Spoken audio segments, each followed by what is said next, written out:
Tertúlia. Então, boa tarde a todos.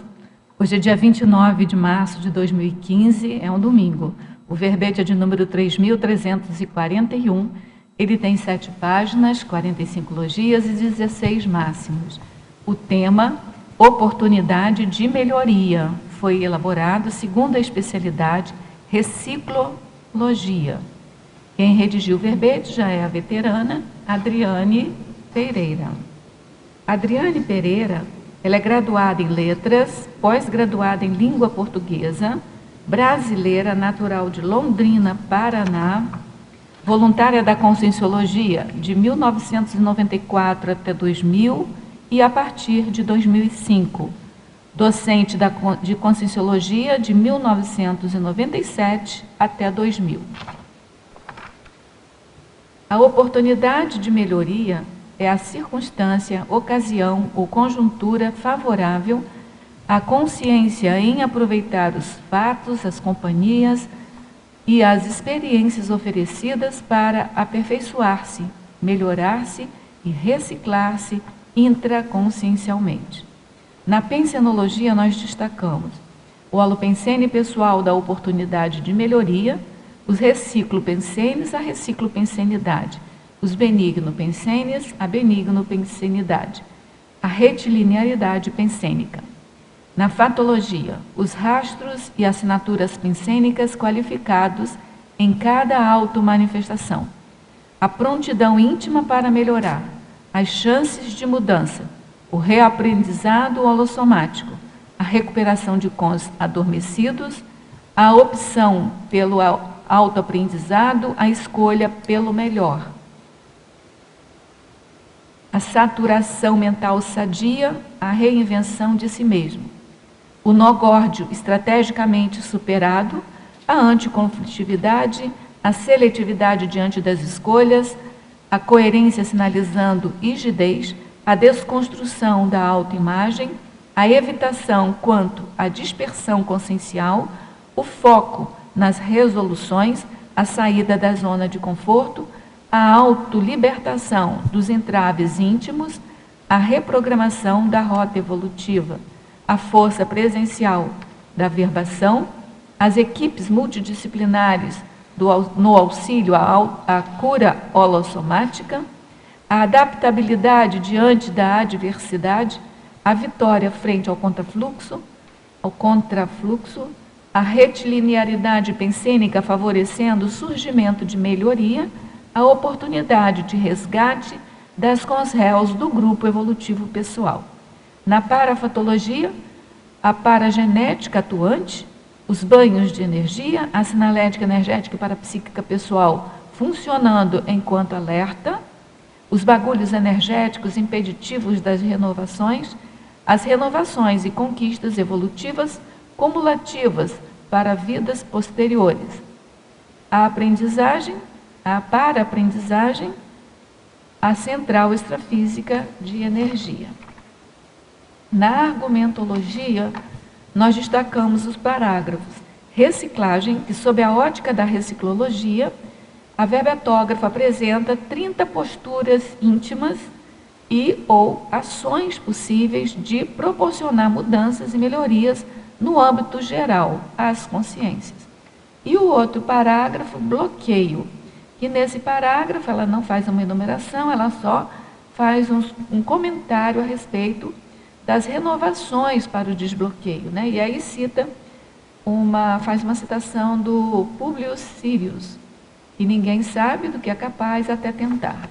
Isso é bom, né? Para dar incentivo às pessoas. Na remissiologia nós destacamos a abordagem da oportunidade, coerenciologia, oportunidade de viver, reciclagem do temperamento e senso autoevolutivo.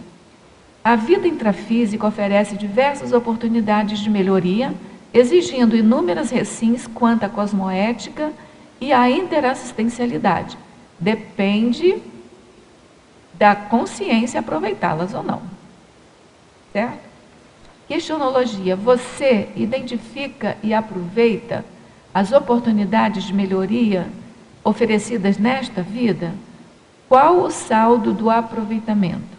Na filmografia específica, ela contribui com 2 fontes, na bibliografia específica com 3 fontes de referências e na webgrafia específica com 3 fontes. Agora vamos ler a mega-análise elaborada pela equipe Enciclosapiens, que é constituída por Ana Maria Rocha, Marilene Raganin e Socorro Frazão.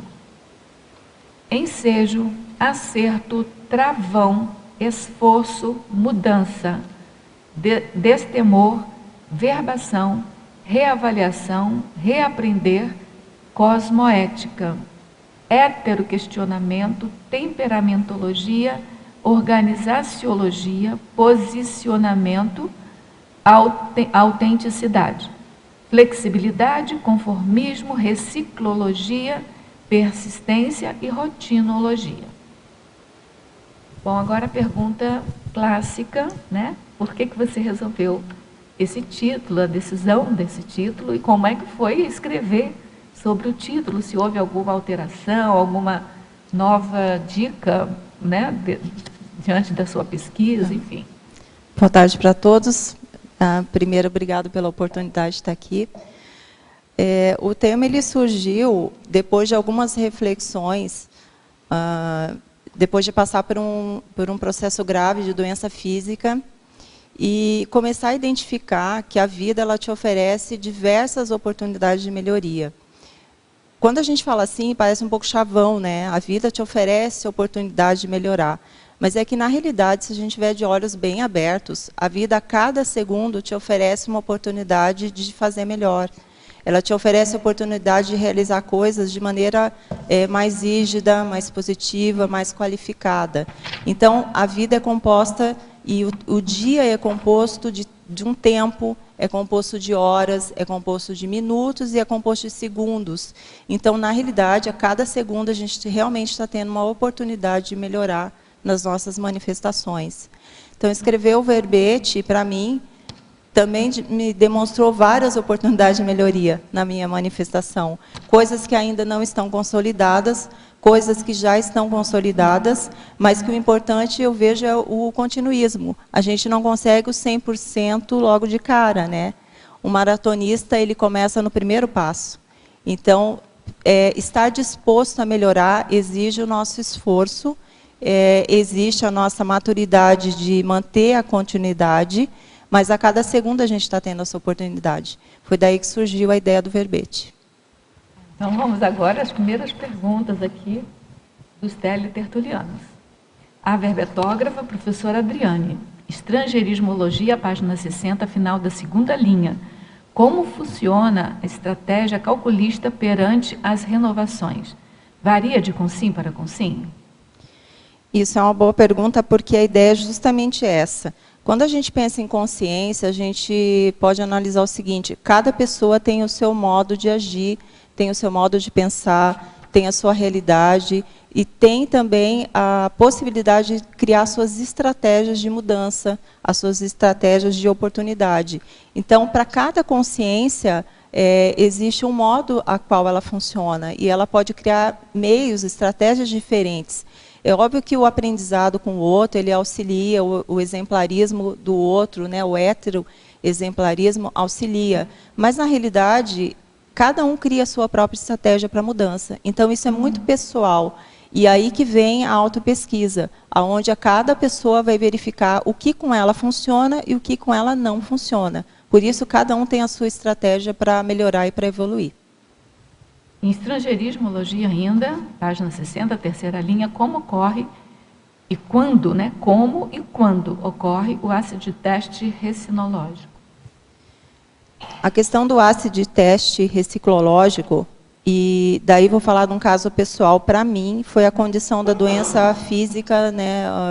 Quando em 2006 eu tive câncer. E foi meu ácido teste no sentido de te colocar em xeque diante de de todas as suas manifestações. Com isso eu quero dizer que a pessoa não precisa passar por uma doença para chegar no ácido teste, porque há vários momentos que a gente é confrontado com a gente mesmo. No meu caso, houve esse caso, ficou mais marcante, mas não precisa ser assim. A gente pode antecipar as renovações, as oportunidades de melhoria, né? Não é o ideal, ser, né? É o ideal, não precisa ser nessa condição.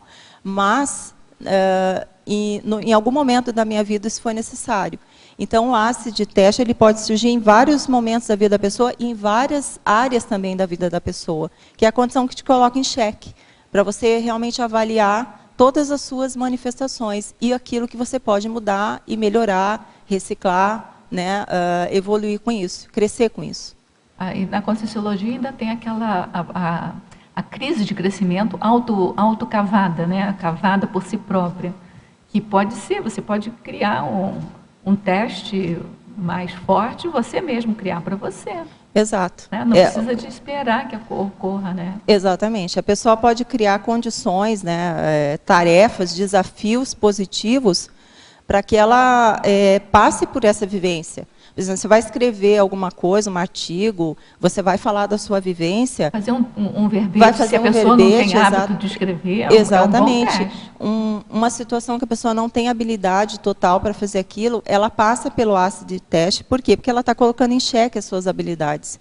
Ela está vendo os limites dela, ela está vendo até onde ela consegue ir, até onde ela pode galgar a coisa mais positiva, melhor, né? Mudar de patamar evolutivo. Então, há várias situações em que você pode colocar isso a sua manifestação em xeque. Em Fatologia, página 60, terceira linha. Como podemos otimizar a recuperação de cons adormecidos? A recuperação de cons adormecidos, penso eu que é na própria manifestação nas nossas tarefas diárias ou as nossas tarefas de ProEx, que não deixa ser as tarefas diárias, no nosso cotidiano, numa leitura que você vai fazer, num trabalho que você vai executar, principalmente de assistência, aí a gente vê bastante acontecer esses cons adormecidos. São aqueles cons, aqueles comportamentos, aquelas ações que às vezes a gente ainda não está colocando muito em prática, mas a hora que você coloca em prática para assistir o outro, ou até no momento de reciclagem, de se melhorar, aquilo vem à tona. Então, quanto mais a gente trabalhar nesse sentido, né, de poder fazer autopesquisa, de poder assistir o outro, de se colocar nessa prontidão assistencial, favorece que esses cons, que essa manifestação venha à tona. Então, é também muito individual, porque depende da experiência de cada um. Em Fatologia, página 61, final da penúltima linha. Como podemos melhorar hoje a oportunidade de resgate das cons-réus do grupo evolutivo pessoal? Na oportunidade de melhoria, que é o processo da reciclagem, se a gente for pensar não só no físico, mas for pensar nas dimensões extrafísicas, nós não vivemos sozinhos. Nós estamos nos manifestando e nós temos um grupo de consciências afins conosco. A cada passo que a gente dá de melhoria, seja ele 1%, 2%, a cada mudança de patamar, a gente também assiste essas consciências, esses grupos que estão conosco. Eles também, de alguma forma, são esclarecidos. Então, você trabalhar com a reciclagem íntima oportuniza resgate de consciências que muitas vezes estão estagnadas, engessadas num padrão antigo de pensamento, de comportamento, e acessando essas ideias novas e havendo uma mudança em nós, isso reverbera. É isso que eu quis dizer, que nós queremos falar sobre resgate de consciência do grupo evolutivo. É porque você vai reverberando aquele padrão mais positivo, mais rígido, e isso vai passando também para as consciências que estão ao nosso lado, né, na nossa companhia, inclusive extrafísica. Não é aquele resgate estrito senso, né, de você ir lá, pegar a pessoa, trazer, não é isso, né? É essa influenciação aí de... eu penso que o primeiro resgate, né, é esse, né, que são as consciências mais próximas a nós, do nosso grupo, não só do intrafísico, mas aquelas que estão conosco ali pelo nosso padrão de pensamento, de comportamento, e que elas também vão reciclando, à medida que vão vendo a nossa mudança, elas também vão reciclando. Professora Adriane, tecnologia, página 61, final da primeira linha. Poderia ampliar sobre a técnica do grafo de 360 graus? Eu estou só chamando a atenção que essa pessoa mora na Alemanha, então é para se você puder explicar assim com maior detalhe, tá? Sim. A técnica do grafo de 360 graus é uma técnica utilizada na conscienciometria, em que a gente pode avaliar diversas facetas da nossa personalidade. Não sei se na Alemanha ainda tem um estudo sobre a conscienciometria, imagino que tem pessoas trabalhando. Tem um grupo lá, né? Tem um grupo, né? Eu não sei qual a cidade, você sabe? Eu não sei a cidade, vou ficar devendo o nome da cidade, mas a gente pode informar até posteriormente para essa pessoa. Uhum. Mas existe um estudo da conscienciometria, que é a análise, a métrica das nossas manifestações. A pessoa matematizar as suas manifestações. E, com isso, poder mudar de patamar evolutivo, porque ela vai melhorando. O gráfico de 360 graus ele vai sendo preenchido à medida que a pessoa vai respondendo as perguntas do conscienciograma. Tem técnica para isso, tem um grupo de estudo aqui no CAE, que na Alemanha eu sei que tinha também, imagino que tem ainda, e que pode auxiliar a pessoa a preencher esse gráfico. E ele te dá uma visão, ao final das respostas do conscienciograma, vamos dizer assim, é como se fosse o seu retrato, né? De que jeito você é nesse momento evolutivo. Isso te dá uma visão mais realista de você mesmo. Porque o ideal é que a pessoa tenha uma visão realista de si. Ela saiba, de fato, quais são os traços que ela pode contar e quais são os traços que ela pode melhorar. Então, esse gráfico ajuda nesse sentido. Lembrando que é um momento, é naquele momento evolutivo. Depois você pode refazer o gráfico quantas vezes quiser e isso pode se alterar. Porque a ideia é justamente essa, a pessoa ter uma visão de como ela é, né, e poder mudar de patamar nesse sentido. Agora, aquele curso, Conscienciograma Sem Drama, que é feito online, feito à distância, em EAD, eles trabalham também o gráfico, não trabalham? Sim, exatamente. Então, inclusive, nós tínhamos uma aluna da Alemanha que participava online. Então, há a possibilidade da pessoa mesmo em outro país participar do conscienciograma sem drama no sistema EAD. Adaptar o horário, né, porque a gente sabe que é um horário diferente, mas tem a possibilidade de responder o conscienciograma na semana, ir preenchendo o gráfico, e ao final é feito toda uma análise do gráfico de cada um. E durante todo esse processo do trabalho, do curso, dadas as orientações necessárias para a pessoa em relação a tudo que ela está respondendo em relação ao gráfico, tirar as dúvidas, compartilhar com as pessoas a experiência da semana, né? O site é Conscius? É conscius.org.br. Exato. Ainda em tecnologia, página 62, primeira linha, como funciona a técnica do programa 5S. Seiri, Seiton, Seiso, não sei se se fala assim. Sim. Seiketsu e Shitsuki.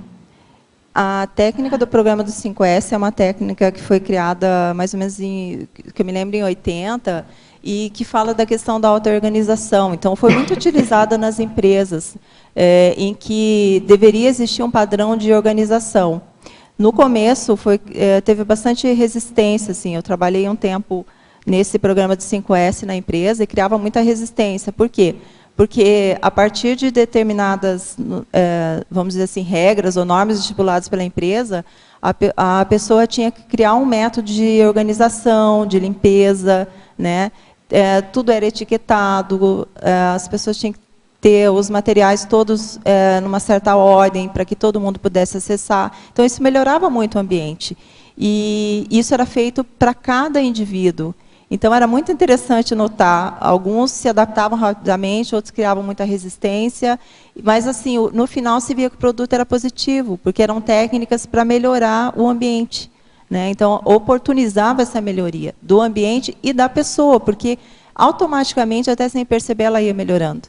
Porque ela tinha que se organizar, ela tinha que deixar tudo no seu devido lugar, ela tinha que prestar atenção, entrou no lugar, se a luz está acesa, depois sair, se apaga. Então, assim, coisas simples, mas coisas que fazem diferença no dia a dia. Então, era a técnica da auto-organização.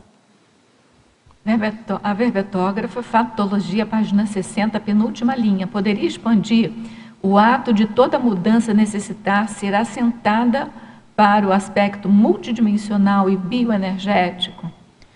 A questão toda aqui é que, assim, não é todo mundo, mas às vezes a gente tem a noção de que a mudança ela é instantânea. A mudança não é instantânea, ela é gradativa, ela é passo a passo, ela exige esforço. Depois que ela ocorre, ela também exige um tempo para você assentar essa melhoria, porque às vezes a gente muda um traço e acha que aquilo está resolvido em todas as áreas da sua vida. O conscienciograma, inclusive, ajuda nisso, porque às vezes a pessoa muda um determinado traço, por exemplo, na vida afetiva.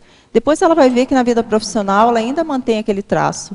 Então, a gente costumava dizer que o estudo do conscienciograma é como a casca da cebola, você vai se descascando aos poucos positivamente, né, para ver a sua realidade de fato. Então, um determinado traço pode ter havido mudança, mas pode ter outros aspectos da vida que a pessoa também precisa mudar aquele traço e que ela nem tinha percebido. Então, por isso exige um tempo.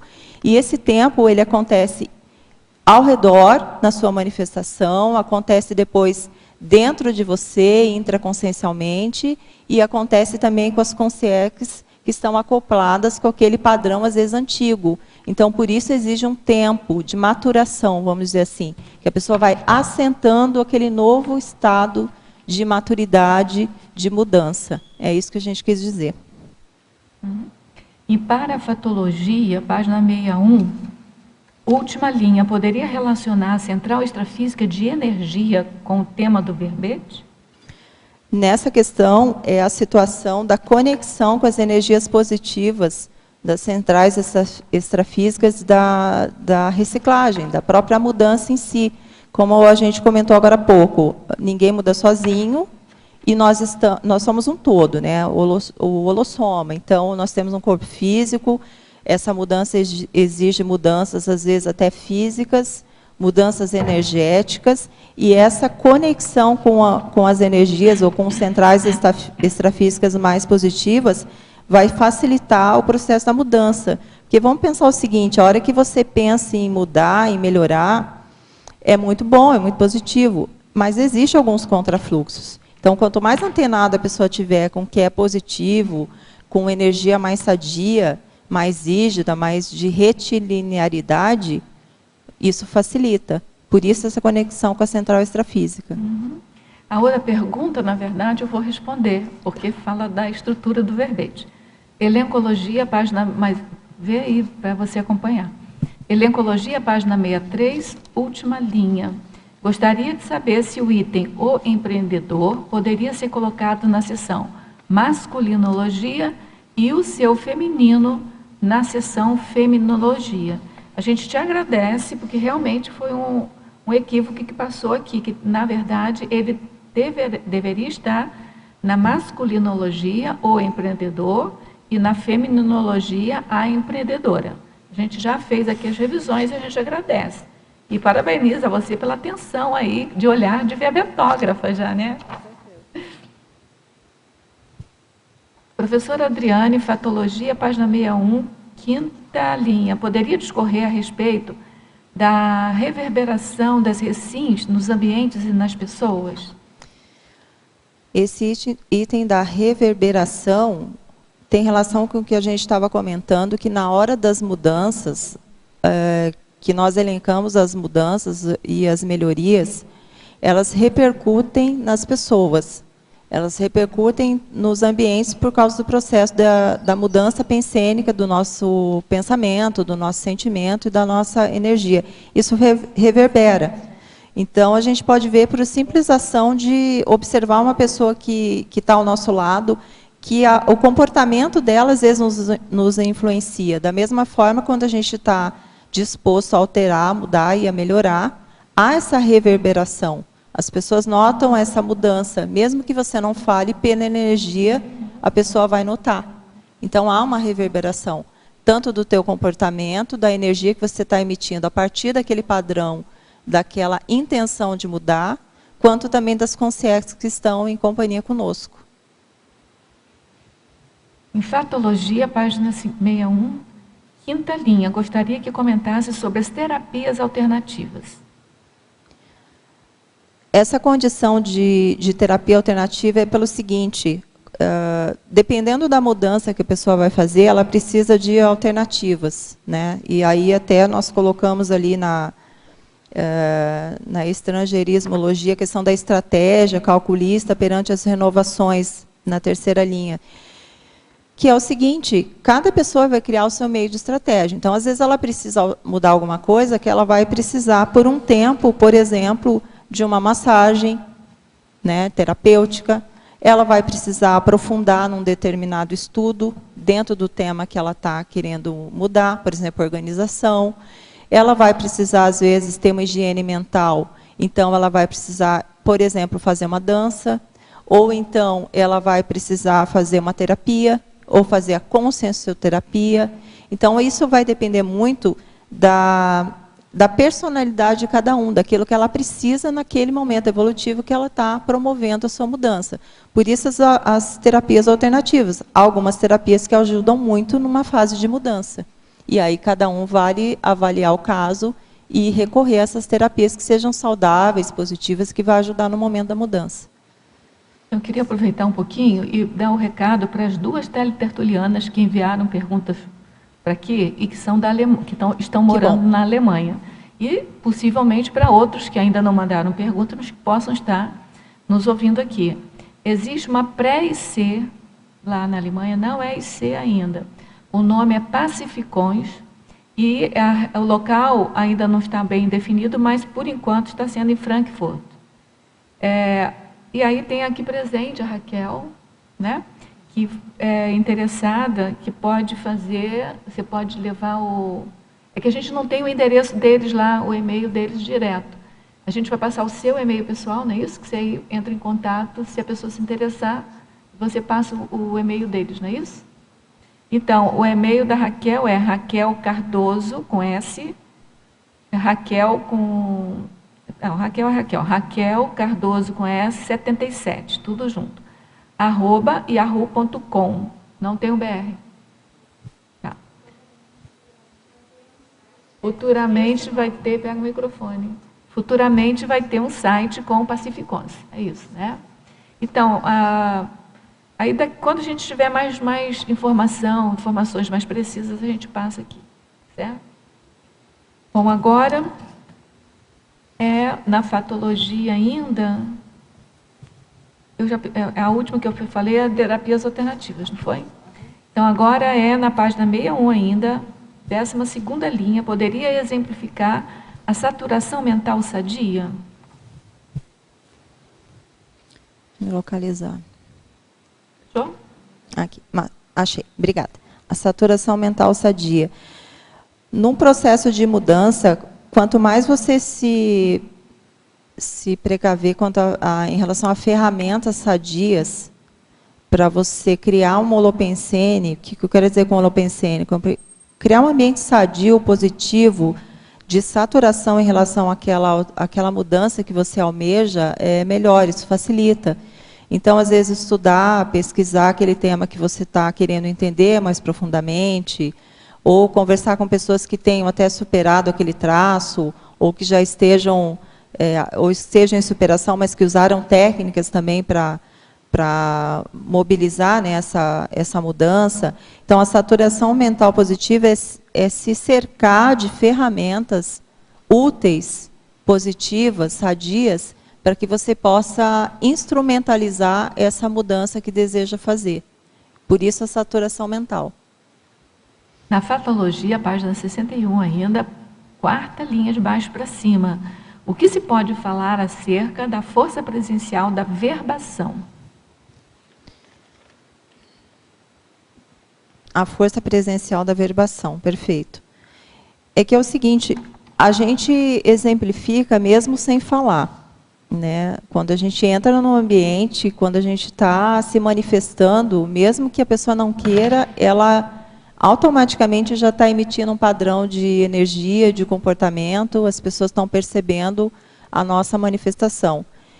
Quando a gente consegue superar um traço, essa força presencial, essa energia desse padrão que a gente conseguiu mudar para melhor, ele fica bastante evidente, porque houve toda uma mudança que reverberou na pessoa. né? Ela mudou traços, ela mudou pensamento, ela mudou formas de agir, de atuar, aonde ela vive, com quem ela convive, toda a sua manifestação. Então, a força presencial vem dessa verbação, da ação e do comportamento que foi alterado, dessa mudança que ela realizou. A força presencial vem daí, da energia que foi aplicada e da mudança que você conseguiu realizar, do exemplarismo. Deixa eu só perguntar isso aqui, então. Na tecnologia, página 61, terceira linha, poderia falar acerca da técnica da erudição proporcionando autodesassédio? Essa técnica, para mim, no caso, é uma das que auxilia bastante, que é a questão do estudo, para você, às vezes, desassediar um pensene, ou desassediar algo, né, algum travão que possa estar ocorrendo na sua manifestação. O estudo, a pesquisa, né, o detalhismo, a concentração numa determinada área que você está pesquisando, estudando, aumentar o seu leque de informações a respeito de determinado tema e de determinado traço que você quer entender melhor. Eu penso que isso ajuda muito a fazer a desassimilação de energias que às vezes são gravitantes, que você ainda não percebeu, ou se percebeu ainda não conseguiu mudar, e auxilia muito na concentração, no próprio autodesassédio de uma ideia que às vezes pode estar dificultando a nossa mudança, que é o esclarecimento, né? É o desassédio pelo esclarecimento, o autoesclarecimento. Adriana, queria conversar com você sobre o tema que você trouxe agora há pouco, da condição, quando a gente faz a reciclagem e muda de patamar, né, de manifestação, a gente assiste às nossas companhias extrafísicas, né, que no caso então é a auto-reeducação que vai ajudar na educação das consciex, né? Então, mas esse processo ele decorre da nossa reciclagem, da superação do nosso ego do passado, né? Ego anterior, já anacrônico, que a gente insiste em manter, e aí quando a gente consegue, através da autopesquisa, né, autoconhecimento, na verdade, a gente consegue enxergar, ou mesmo que vislumbrar o que seja isso, né, porque isso traz meio que uma confusão, né, não fica muito claro para a gente. E é um processo tão automático que, mesmo que a gente vislumbre, né, que aquilo não precisa mais, mas aquilo insiste em ficar, né? E daí o que daí que vem essa pergunta que eu queria fazer para você, que está na fatologia, e na última linha. A adaptação quanto ao neo-ego, como é que a gente não deixa perder a lucidez e consegue manter nessa... É que assim, o que eu percebi, às vezes até a gente já mudou um pouco, ou às vezes até mudou muito, mas a gente tem uma ideia cronificada sobre a gente mesmo, sabe? Às vezes, eu já vi assim no Consincobai, já aconteceu comigo, vejo com outras pessoas, que a pessoa já mudou muita coisa e, às vezes, ela continua defendendo aquele ego antigo, sabe? Porque tem um ganho secundário, então. Porque ela ainda não atualizou para ela mesma que houve mudança. Sim. Então, assim, teve um item aqui que eu coloquei até na fatologia mesmo, de você começar a reconhecer, mesmo que seja 1% de mudança. Começa a reconhecer isso. Eu comecei a anotar, sabe? Para não perder de vista, assim. Isso aqui hoje eu me manifestei de uma maneira melhor. Porque a gente às vezes levou tanto... O registro, então, das atualizações. Exatamente, o registro, para mim, pelo menos, funciona bastante. Registrar, mesmo que sejam as pequenas mudanças, as pequenas conquistas, porque daí, quando você se pega defendendo o ego antigo, aí eu vou lá e leio, sabe? Legal, é uma boa estratégia. Isso aqui já mudei, já estou melhor, começar a reconhecer que houve uma melhoria, né? Porque o que eu percebo, assim, que quando, né, me manifesto com o ego anterior, é porque eu estou defendendo algum trafar, né?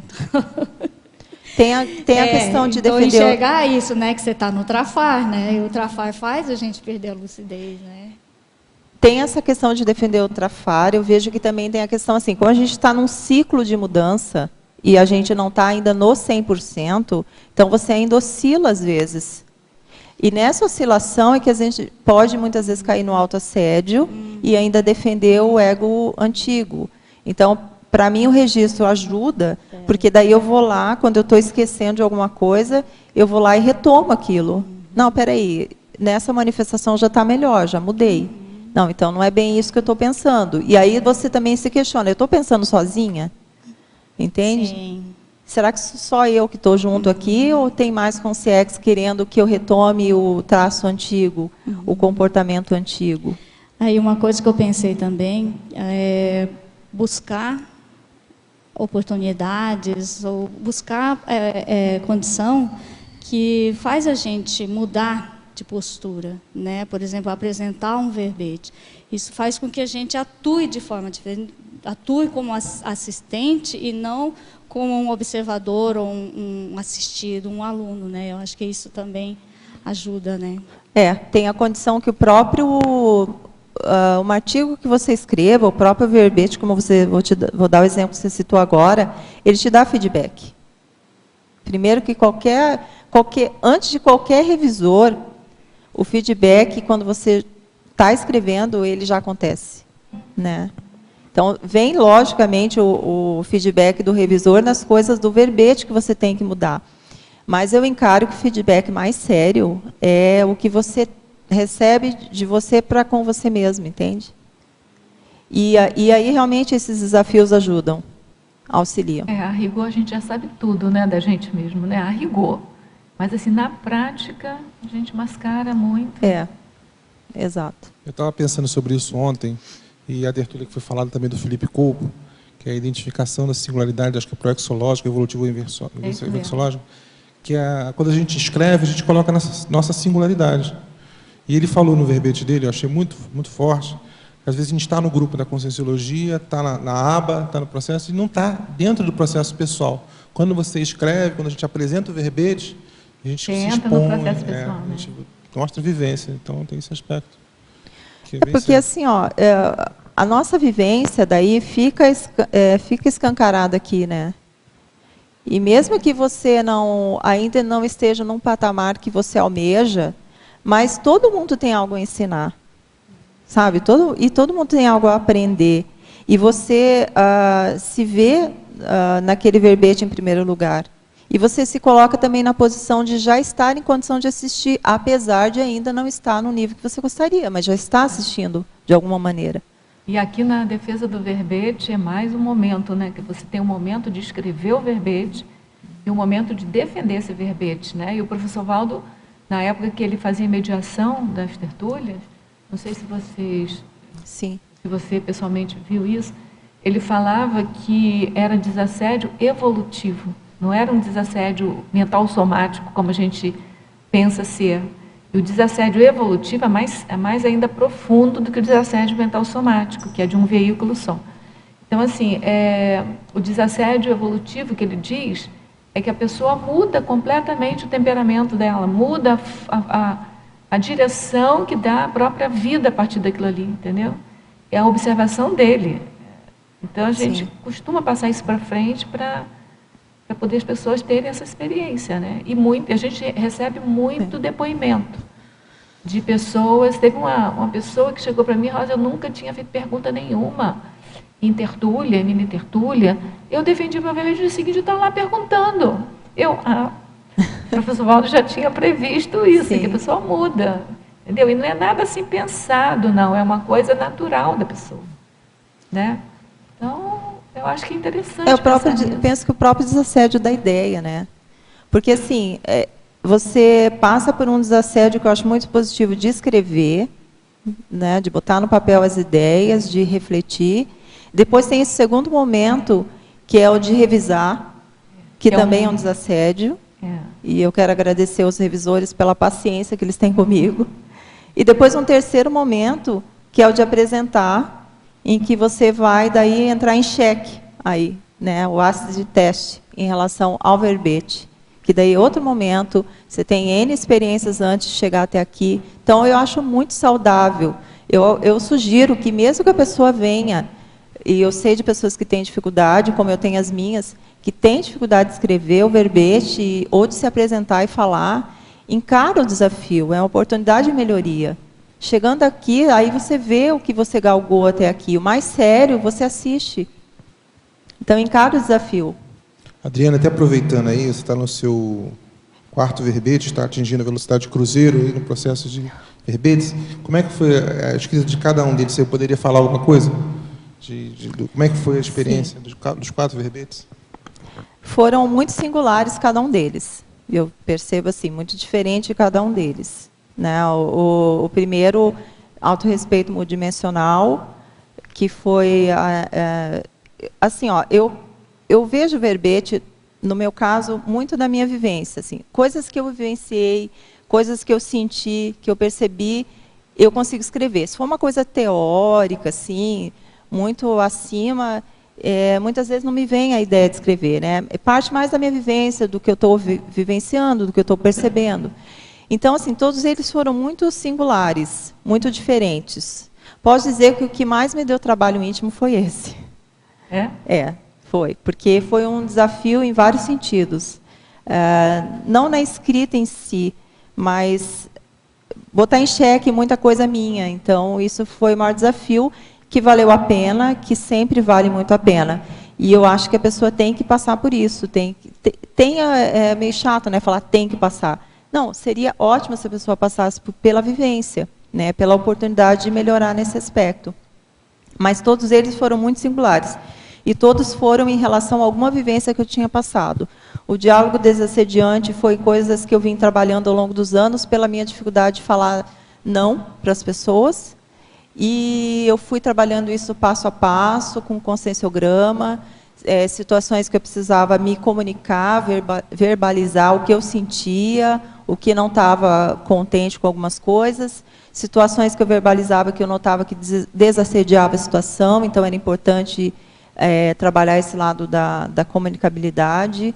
O gentileza foi o aspecto de ter mudado de cidade e perceber essa necessidade do acolhimento, das experiências do contato com as pessoas.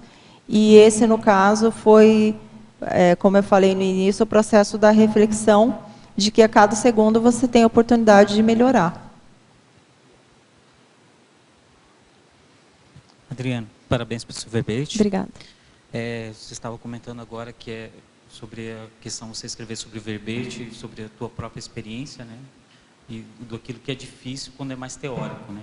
Então, estou começando a fazer o verbete também, comecei a mexer com algumas coisas e eu pensei que tinha superado algumas coisas, eu vi que não superei nada. Mas, enfim, eu queria saber a sua opinião sobre aqui na patologia, na página 61, sobre na primeira linha, queria que você falasse a crise de identidade gerada ante as oportunidades. E depois, na linha 10, de baixo para cima, sobre a autoliberação dos entraves íntimos. Tá.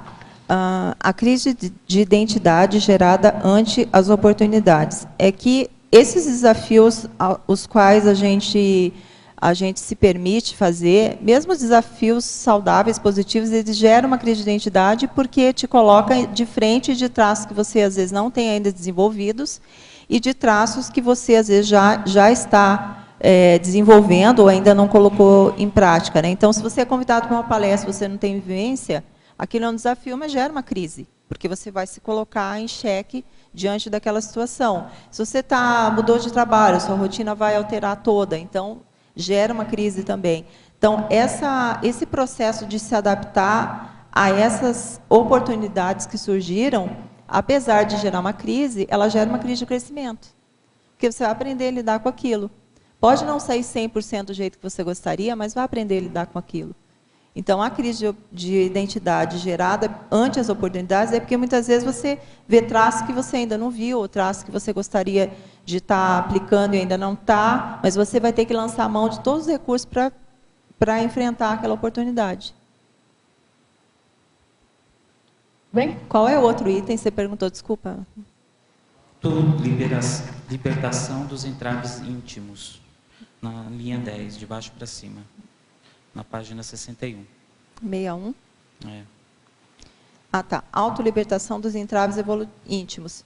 É o processo conforme a gente vai trabalhando esses traços que estão mal parados, mal resolvidos, vai havendo uma autolibertação, porque você vai sentindo, vai ganhando estofo, né?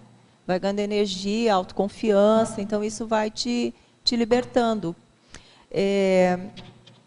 Ontem eu estava revendo um filme, chama o filme As Horas, da Virginia Woolf. E tem uma frase dela que eu gosto muito, ela sempre me vem à memória, que é uma frase que ela diz assim, você não pode encontrar a paz evitando a vida. Sabe? Eu achei muito interessante essa frase, porque ela serviu muito para mim em momentos de um travão que eu venho trabalhando há anos, que é o medo.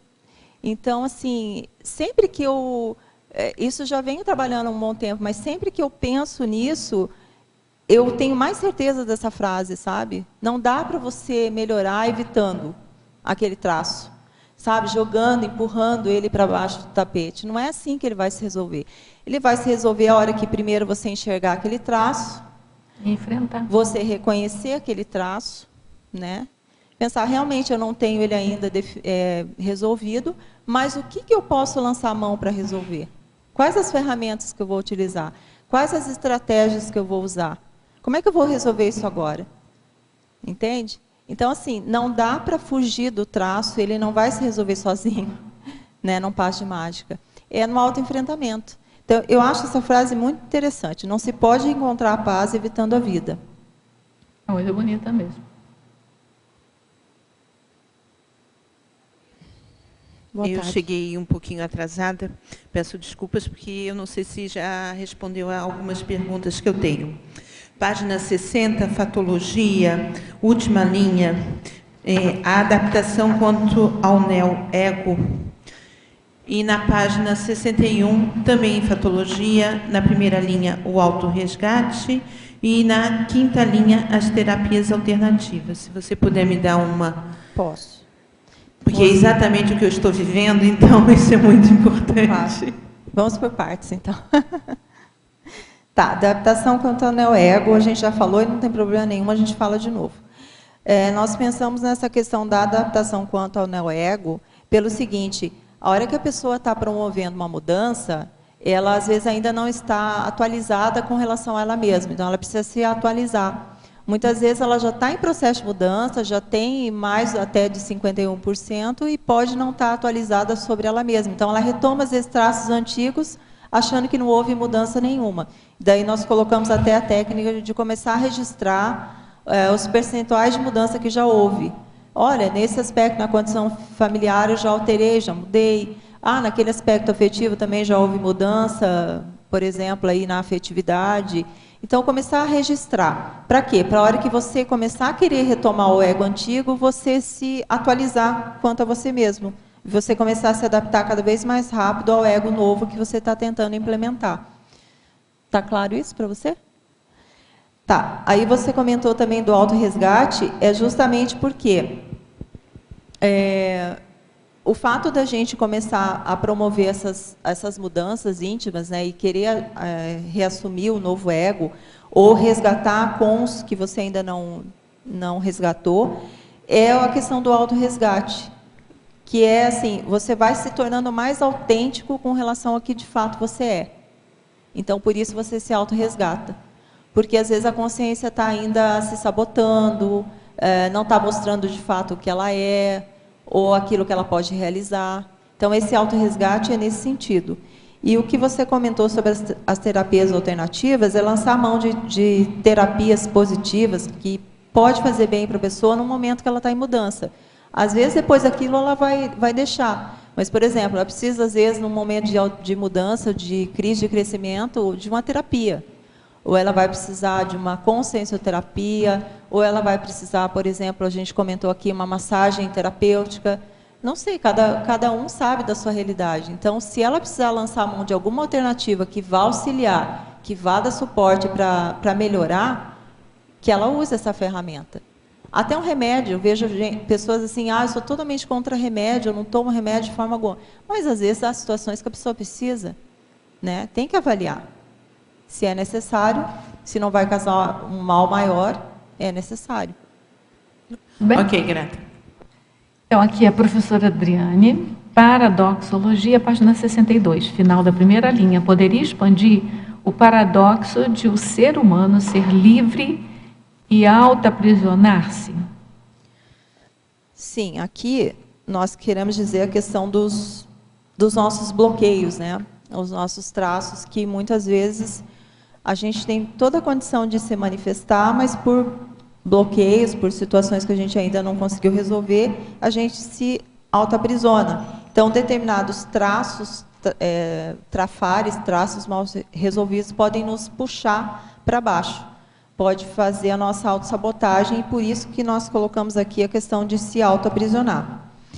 Com o passar do tempo, da pesquisa, da reciclagem, que a pessoa vai se liberando daqueles traços, vai conseguindo trabalhar esses traços, ela vai se libertando. É isso que a gente quis dizer.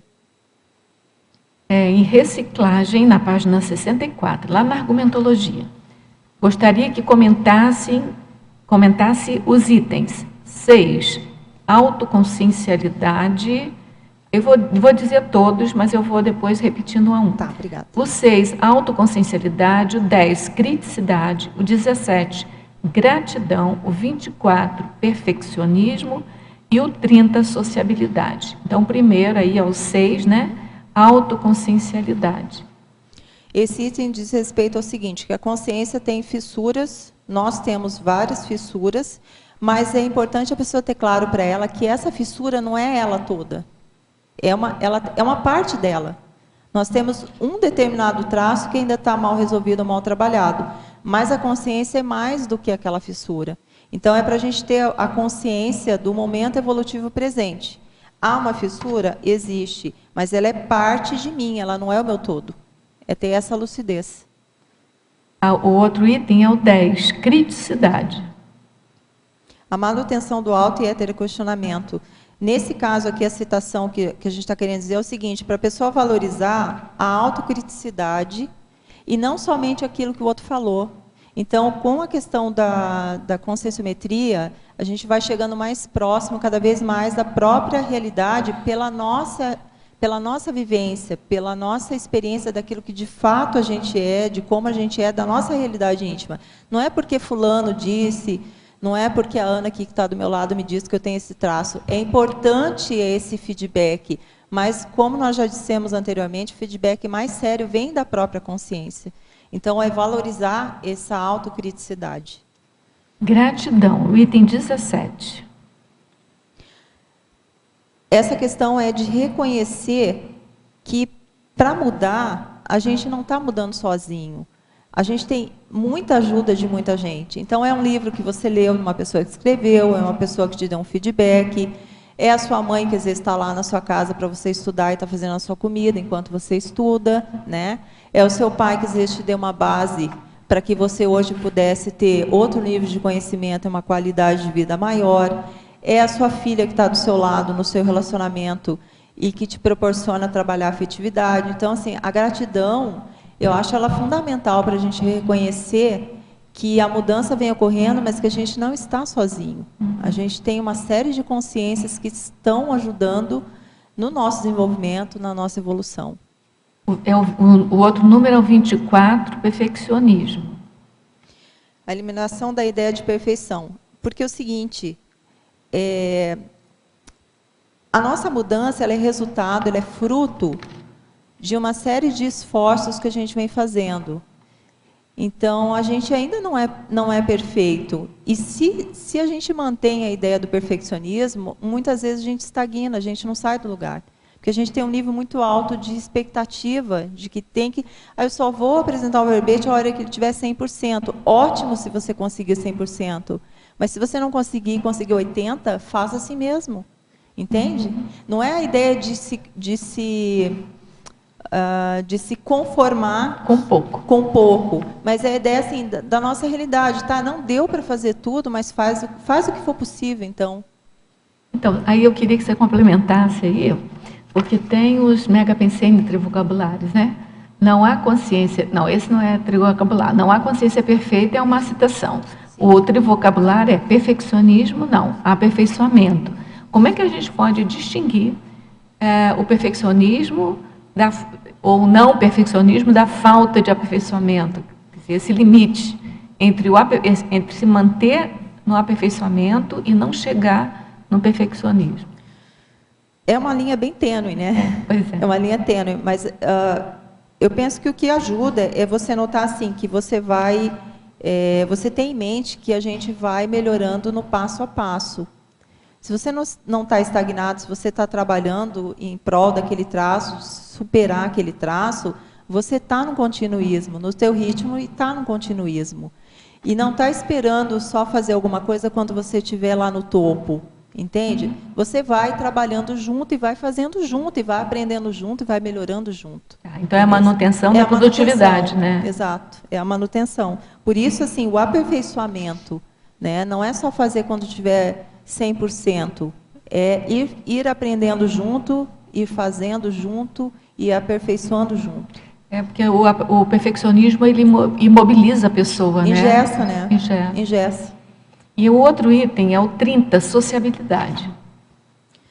É o fato das companhias qualificadas nos auxiliar, nos dar sustentabilidade, né? Todo mundo aqui já deve ter passado por situações de que, às vezes, uma conversa te desassedia, né? Um amigo te auxilia, ou você auxiliou alguém. Então, essa sociabilidade sadia é selecionar as companhias qualificadas, é também a pessoa não se isolar. Às vezes a pessoa vai fazer uma reciclagem, ela foge do mundo, sabe? Não é por aí.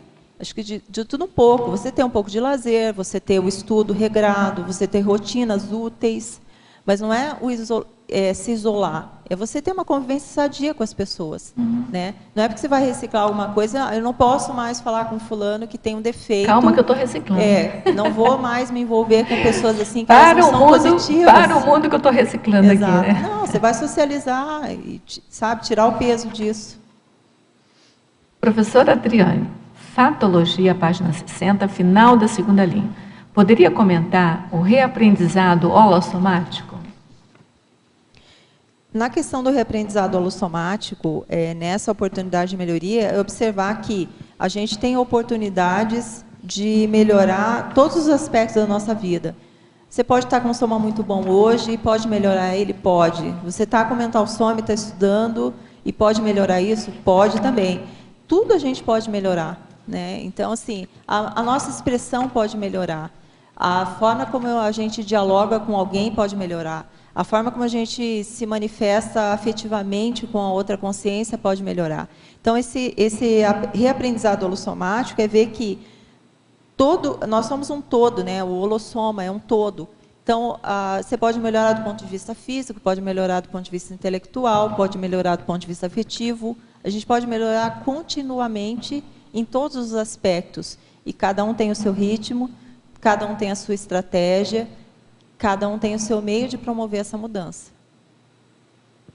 Então, tem um verbete do professor Valdo que chama imperfectividade. Ótimo. Verbete imperfectividade. Então, se a pessoa quiser ler mais alguma coisa, sim, procure esse verbete que está disponível aí no site da Tertúlia. Professora Adriane, olha, Adriane, essas 4 perguntas vêm da Alemanha também. Então, são as 2 teletertulianas que nós tivemos aqui, que são da Alemanha. Ótimo. Então, a professora Adriane, coloquiologia, página 60, segunda linha, de baixo para cima.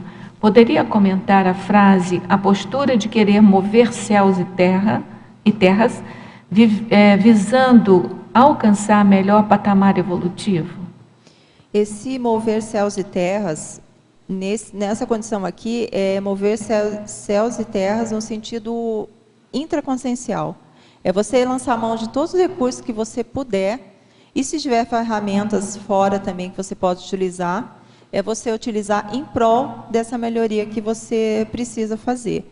Então, mover céus e terras é usar os recursos intraconscienciais E se tiver recursos fora de você que você também possa utilizar, seja estudo, seja o conscienciograma, seja as tertúlias, seja a mini tertúlia, enfim, todas as ferramentas que se puder utilizar, você utiliza para criar esse holopensene de mudança naquilo que você necessitar.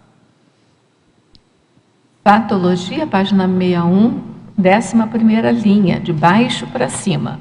Poderia aprofundar a desconstrução da autoimagem idealizada? A desconstrução da autoimagem é no sentido de se conhecer mais, né? Promover mais autoconhecimento. Cada pesquisa que fizer, voltar para si e ver que traços a gente ainda possui, que pode melhorar, para a gente ter uma visão mais realista da gente mesmo, não uma visão ilusória, né, imaginária de como a gente é, uma visão real de como se é, de como que você de fato se manifesta. Em fatologia, página 61 também, 8ª linha de baixo para cima. Poderia falar sobre a informação substituindo o medo e, a seguir, o autoenfrentamento realista a respeito de si mesmo, autoconscienciometria. Na questão da informação substituindo o medo, é que o que a gente percebe? Que o medo ele vem ou de algo imaginário, né, coisas que a pessoa está imaginando, ou de algo real, ou de alguma incerteza.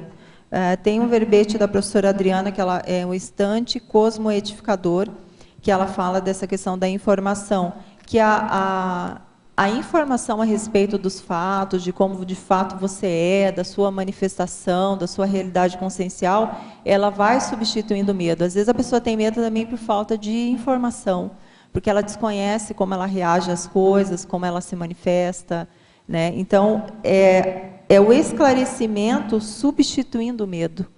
É a informação para você ter mais dados a respeito daquela situação que você está passando. Então, essa informação é no sentido de obter mais dados, de você ter mais conhecimento a respeito, por exemplo, do medo, né? A pessoa tem um traço e ela saber por que ele acontece, onde é que ele acontece, de que maneira, quais as ferramentas que existem que você pode fazer para superar aquilo. Então, é nesse sentido que a gente colocou da informação substituir o medo, para daí ficar mais real as situações e não tão imaginárias. E o enfrentamento realista a respeito de si mesma em consequência. Consequência, né? Exatamente, disso aí. E a autoconscienciometria justamente para auxiliar nesse processo do autoconhecimento. Em parapatologia, página 61 ainda, 3ª linha, poderia exemplificar alguns dos bagulhos energéticos impeditivos das renovações? Dos bagulhos energéticos, até tem o livro, né, da professora Kátia. O livro da Kátia. Bagulhismo energético. É observar ao seu redor e até dentro de você mesmo se tem algum pensene que é um bagulho para você, que você às vezes ainda está carregando e aquilo está te puxando para baixo. Se tem situações ali no seu ambiente que não favorecem a sua mudança, né? Otimizar o seu ambiente de pesquisa, de estudo, para promover esse processo da mudança. Então, assim, observar o que tem ao redor, tanto intraconsciencialmente quanto fora, que pode estar impedindo a sua mudança. Por exemplo, a pessoa quer estudar. Ela quer estudar, mas ela não, vamos supor, ela não sai do videogame, entende? Então, assim, aquilo impede, às vezes, a pessoa de estudar uma coisa mais séria. É um bagulho. Pode ter um momento de lazer? Pode, mas se aquilo, se aquilo toma conta, ela acaba virando um bagulho. Então, ver coisas, às vezes livros que estão no ambiente que não são mais positivos, que a pessoa já podia abrir mão, né? Comportamentos que às vezes a pessoa ainda está carregando que já não servem mais, companhias que te puxam para baixo ao invés de facilitar a sua renovação. Então, é elencar esses itens e se for necessário, eliminar.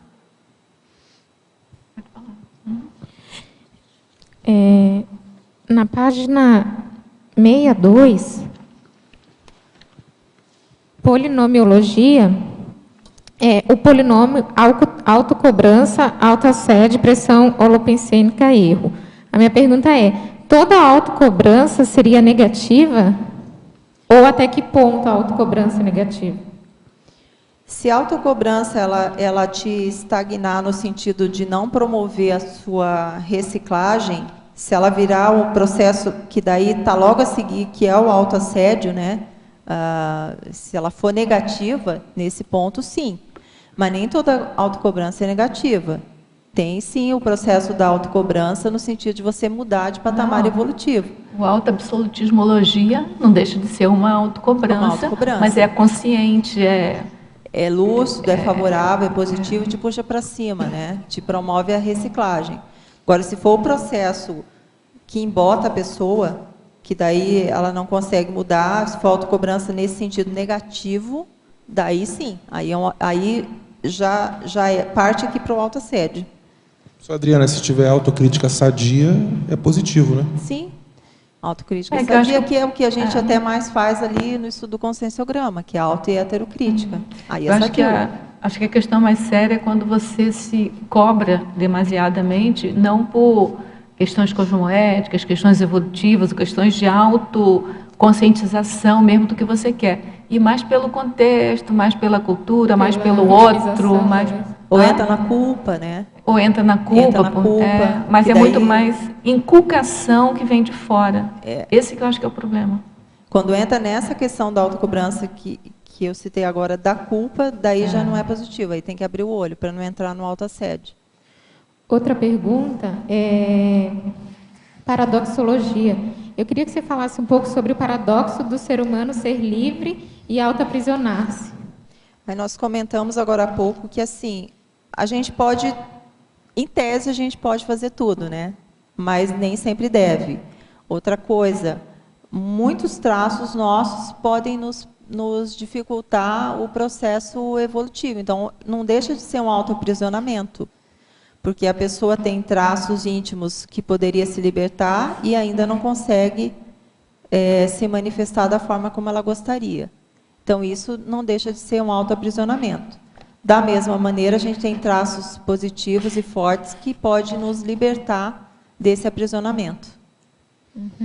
É um paradoxo mesmo, né? Porque você vem para a vida intrafísica uma oportunidade para evoluir, né? Mais uma oportunidade.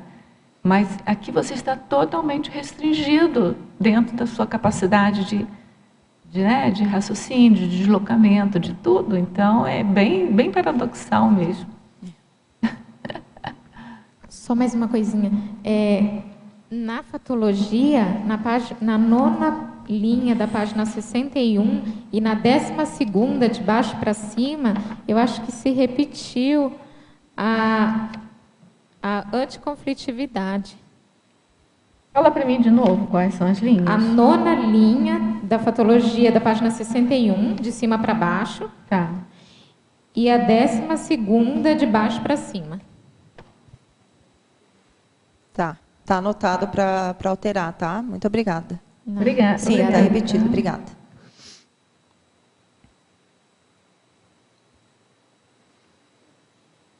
A veretógrafa, fatologia, página 61. 7ª linha, de baixo para cima. A imunidade energética ocasionada pelo posicionamento cosmoético poderia desenvolver? Imunidade energética ocasionada pelo posicionamento cosmoético. É que no posicionamento cosmoético está a questão, né, já está implícito ali a questão da cosmoética da intenção sadia. E essa intenção sadia, somada à sua ação sadia, gera essa imunidade energética. Quer dizer, você tem estofo, você tem condições, às vezes, de dar o exemplarismo pelo seu posicionamento.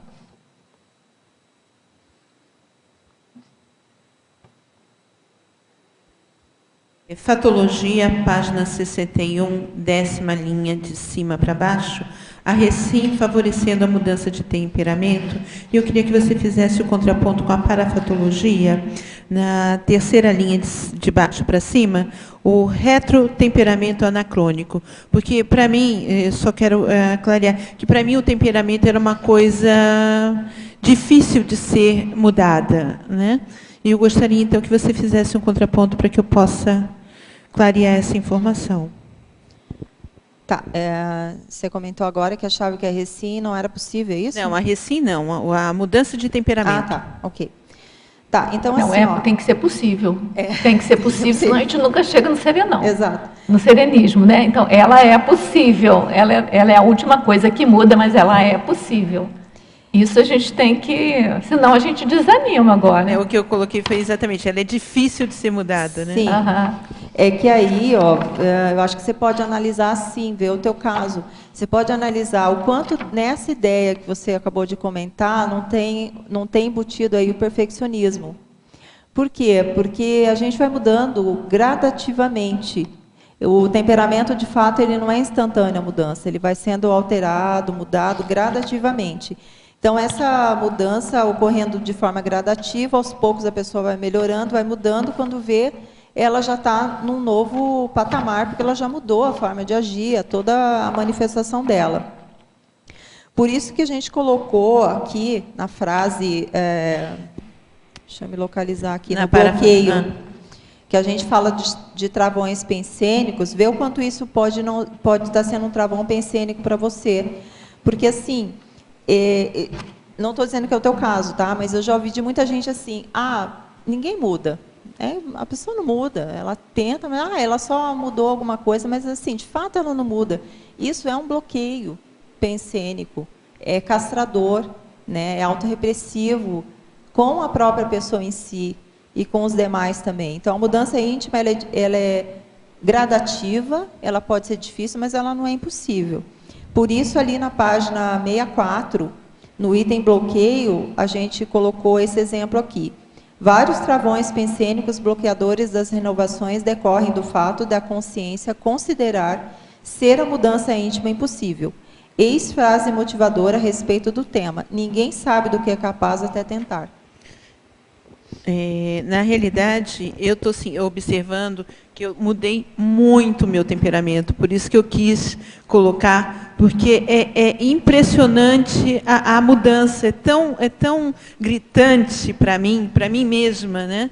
A mudança que eu falei assim, né, qual é o contraponto, então, que existe aqui? Né?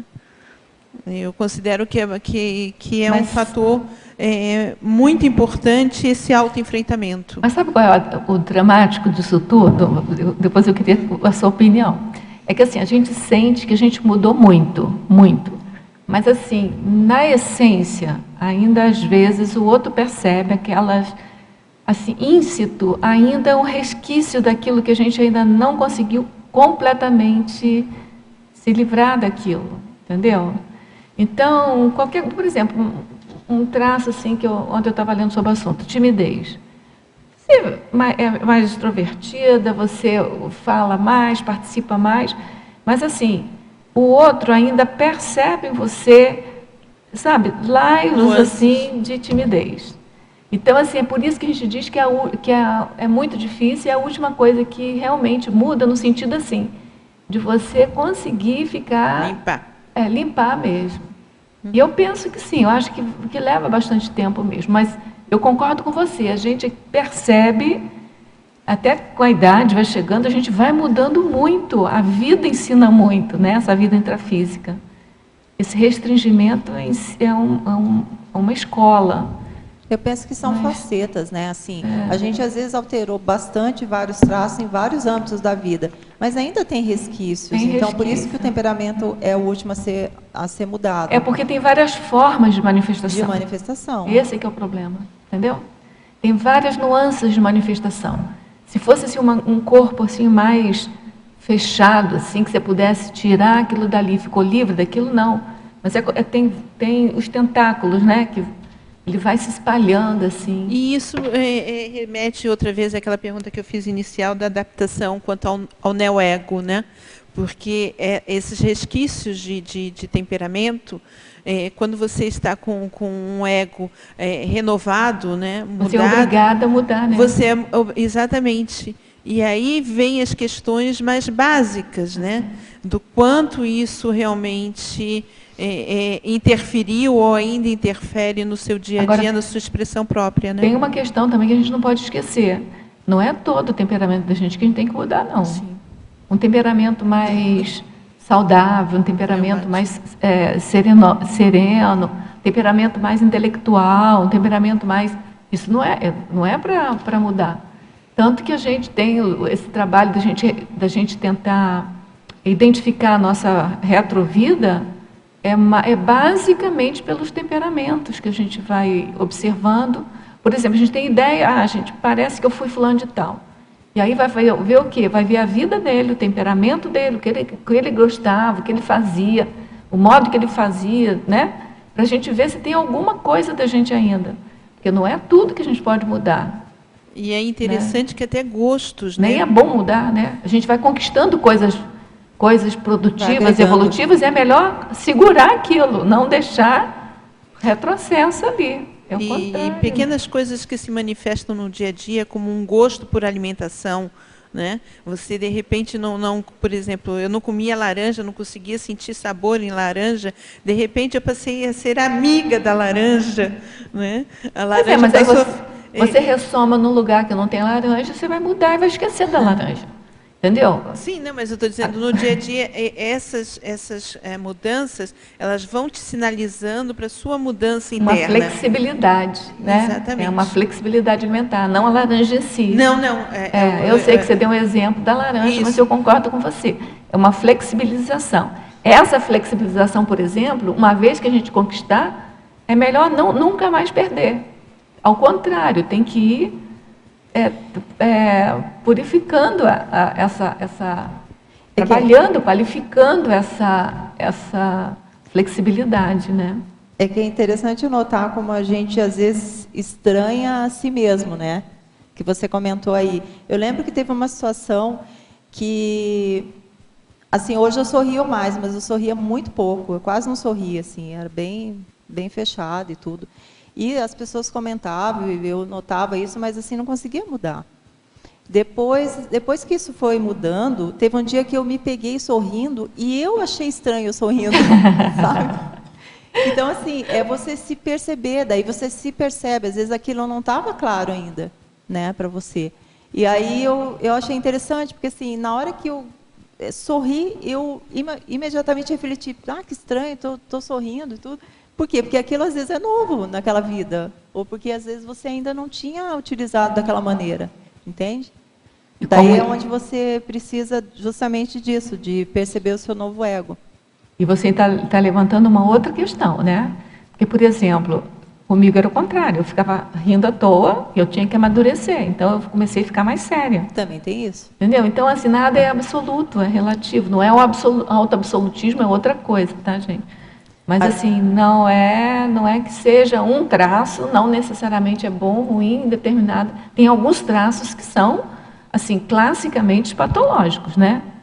Mas existem algumas na fronteira, né? Que para uns ainda tem que vencer, para outros já pode abrir mão, né? A extroversão e introversão é uma questão, né? Que nem extroversão demais, nem introversão demais, né? É a dosagem das duas coisas. Você vai dosando os traços, você vai dosando. E aí, ali na coloquiologia, a gente colocou uma expressão assim, a inexistência da receita de bolo em se tratando de consciência. Porque não há receita de bolo. Tem técnicas que você pode utilizar, mas, às vezes, uma técnica que vai ser útil para a Rosa não é útil para mim. Então, depende da condição, né? Tem um verbete da Sônia Margarete, que é o mito da fórmula pronta, que ela discute exatamente essa questão. Posso complementar uma informação que ficou faltando? Sim, pode. Eu não sei o nome. Leva. Você me fez uma pergunta e eu fiquei com a resposta incompleta, eu queria complementar. Que assim, você comentou, fui fazer o verbete e vi que tem traços ainda que eu não superei, né? Isso na hora de falar isso, depois me passou, mas não quero deixar passar. Independente disso, trabalha no verbete, entende? Independente dessa questão, não superei ainda. Porque, assim, está em vias de. O importante, eu penso que é isso, estar em vias de. Né? E você vai chegar aqui, como eu estou agora, e vai ver traços que, às vezes, também não tinha percebido que estão muito melhores. E outros que também ainda não estão bons. E faz parte. Entende? Então, assim, não dá para fazer 100%, faz o que dá, mas faz. Queria comecei a escrever o verbete, falei, se eu comecei a escrever porque já superei alguma coisa. Mas depois passou um tempo, já comecei a entrar... Mas é assim mesmo, assim mesmo. Comecei a ficar fragilizado, sabe? Comecei a sentir repercussão. Mas é isso mesmo, você É vai assim. chamar toda a necessidade para cima de você, vai fazer a vocação. O processo é esse mesmo, mas quer evoluir? Vamos em frente. Entendeu? Não pode medrar agora. Acho que todo mundo passa por isso a hora que está em processo de mudança, a hora que está no verbete. Eu estava no aeroporto e eu tinha contra pensenes ainda de defender o verbete, entende? Eu estava vindo para cá. E eu ainda tinha contra pensene. E o meu contra pensene é pensar em escrever outra coisa. Mas isso aí é a coisa que mais ocorre. A gente até alerta que ele está fazendo programa para vetografia.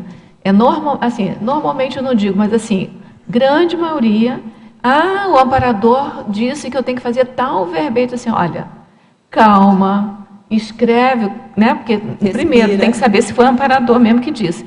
Por quê? Passa por essa questão do auto-engano, sabe? Porque você vai mexer num tema, aquilo vai suscitar muita firmeza, muita modificação de si mesmo, muito auto-enfrentamento. A primeira coisa que vem, seja do amparador, seja do assediador, seja mesmo da própria mecanismo de defesa, é vir um outro título para você fugir daquele. Entendeu? Não que não possa fazer. Aí você anota, terminou o seu, vai fazer outro, mas termina aquele que você começou. E pede ajuda também, sabe? Eu acho que, às vezes, a gente também tem as dificuldades e tudo, e ninguém vai saber que você precisa de ajuda se você não falar, se você não verbalizar. Então, não tem problema, entendeu? Chega e fala assim, gente, eu não tá dando, eu não estou conseguindo, eu estou perdida nessa ideia, eu estou assediada com isso, entende? Daí desdramatiza. Às vezes a pessoa tem aquela vivência para te ajudar, às vezes é um laboratório que, se você está aqui, que você possa fazer, uma dinâmica, uma conversa com um amigo, enfim. Mas, assim, lança a mão das tuas estratégias para fazer essa superação. Só um pitaco sobre isso aí. Acho que tem que minimizar o assédio e maximizar a superação, a gratidão, como você colocou, o enfrentamento, como a colega lá de cima colocou. Então, acho que a gente tem a tendência, para assediar, tem um monte. Agora, para ver o trafove, a qualidade, é uma coisa rara, a gente tem que sempre maximizar e dar força. E até aproveitando isso, eu queria que a verbetóloga falasse sobre a última linha da página 60, o elogio servindo como reforço ao esforço alheio. É porque tem algumas pessoas que dizem que não precisam mais disso, né? Olha, não é o meu caso. Eu preciso, às vezes, do elogio, e eu gosto também de dar o feedback de elogio. Porque eu acho que o elogio é vamos dizer assim, um mimo, talvez, de ideia que você passa para a pessoa, de um reforço positivo naquilo que ela está melhorando. Então, o elogio, ele é saudável. Não estou dizendo aquela coisa, desculpa a expressão, puxa-saco, não estou dizendo nesse sentido. É o elogio positivo, saudável, que às vezes vai justamente fazer a pessoa verificar que, de fato, ela está mudando, que ela está melhorando, né, que a manifestação dela já está mais sadia. Se alguém quiser aprofundar mais na questão do elogio, o professor Valdo tem um verbete, elogio controvertível, que ele fala exatamente as duas condições, né? De polaridades extremas do que tem o elogio. Eu acho que vale a pena. Né? Eu coloquei não nesse sentido negativo, tá? No sentido de jogar a pessoa para cima. Servindo de reforço. Reforço. Você ficou claro aqui, ó, o elogio servindo de reforço ao esforço, até fez um trocadilho, né? Reforço ao esforço. Ali. Tinha alguém na frente. Página 61, desse do detalhismo. Você poderia explicar ali na sinergismo e na autenticidade loco externo? E depois, poderia, por favor, explicar a técnica do o gráfico 360? Sim.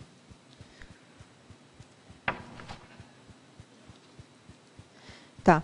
O sinergismo e inautenticidade loco externo. Isso. A condição de que, às vezes, a consciência ou a gente não é verdadeiro com a gente mesmo, na nossa manifestação, na forma de se expressar ou de se manifestar, porque a gente ainda está buscando a expectativa alheia, né? Está tentando atender a expectativa alheia ou aquilo que se espera de nós. Eu penso que o mais sério é a gente se manifestar de acordo com o nosso loco interno, com as nossas expectativas internas. O heteroexemplarismo, ele é útil e necessário, ele serve para você se espelhar a chegar num patamar melhor. Mas o nível evolutivo é individual, né? É de cada um. Então, chegar nesse patamar melhor só depende de nós, apesar dos heteroexemplos, mas depende da nossa autenticidade, daquilo que de fato a gente é. Não para atender a expectativa do outro, a nossa, em primeiro lugar. Não estou dizendo no sentido egoístico, tá? Tipo assim, só vou fazer o que eu quero, não é nesse sentido. Mas é primeiro atender a sua necessidade evolutiva, né, de assistência. Não ficar se baseando no que o não outro só pensa. Se basear no outro, você aprende com o outro, claro, mas não só na expectativa em relação do outro, mas a sua. Certo. Ser mais autêntico em relação a você mesmo, mais sincero com relação a você mesmo. Entendi. Obrigado. Ficou claro? Ficou claro, sim, por favor. Obrigado.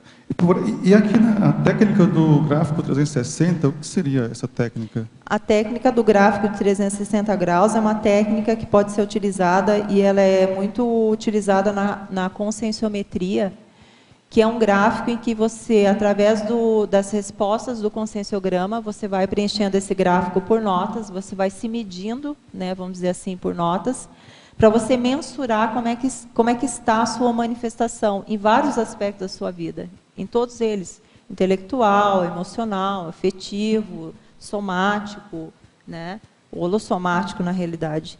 E com isso, ao final do gráfico, você tem vamos dizer assim, um retrato, um espelho de você mesmo.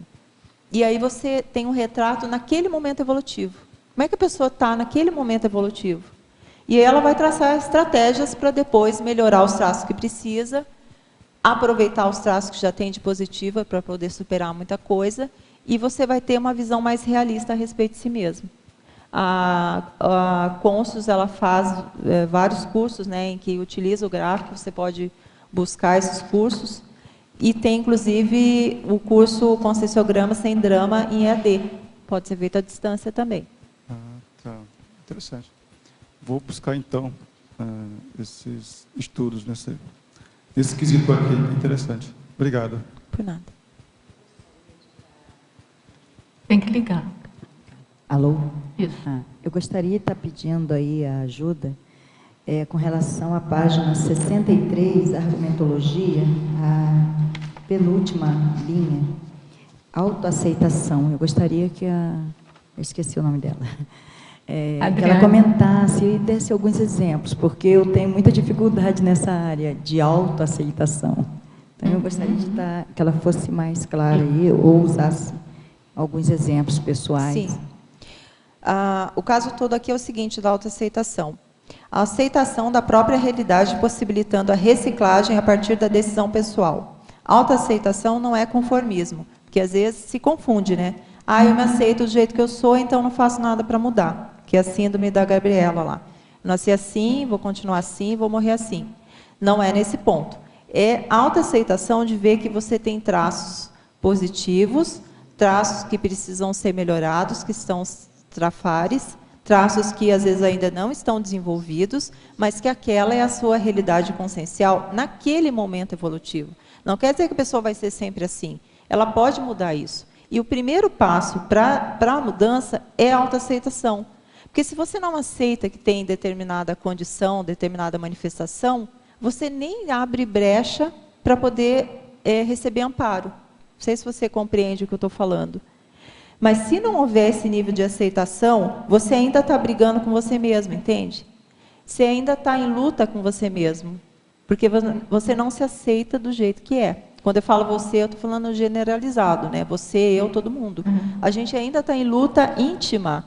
A gente não tem uma pacificação íntima de se perceber. É aí mesmo que é a minha dificuldade. é essa parte da autoaceitação e me ver como alguém. Eu não gosto de estar me vendo, assim, de estar me colocando. Tá? Que bom que você está fazendo isso agora.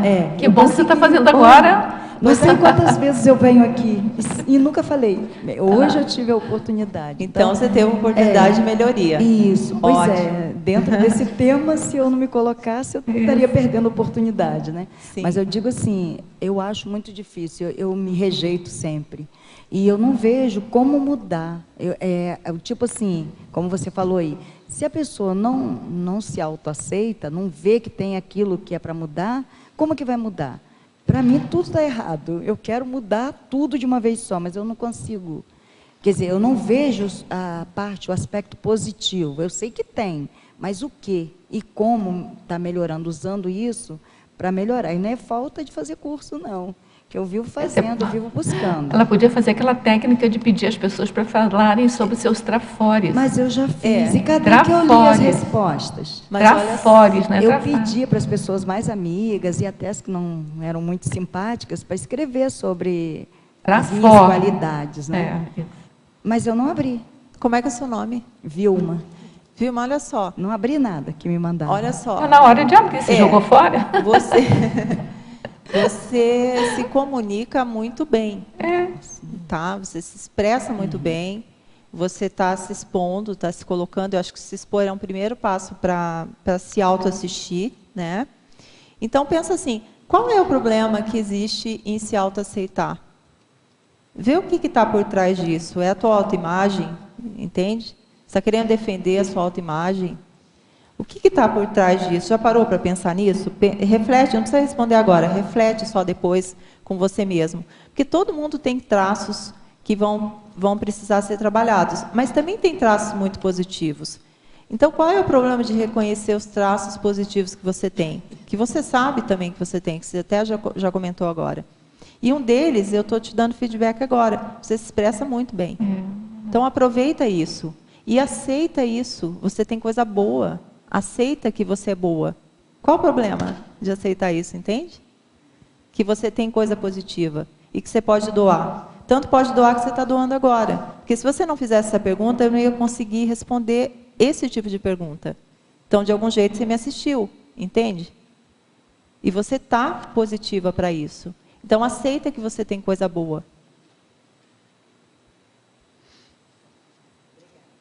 Antônio? Ele estava na frente um tempão. Depois dele é você, tá? Fala, Antônio. Adriana, aqui na página 61, na 12ª linha de baixo, de cima para baixo, é a reinvenção de si mesmo. Estava se falando em temperamento, né? Ao mesmo tempo, estava tentando fazer uma conexão entre temperamento e reinvenção de si mesmo. Como que você vê essa questão da pessoa chegar ao ponto de perceber essa situação de reinvenção de si mesmo?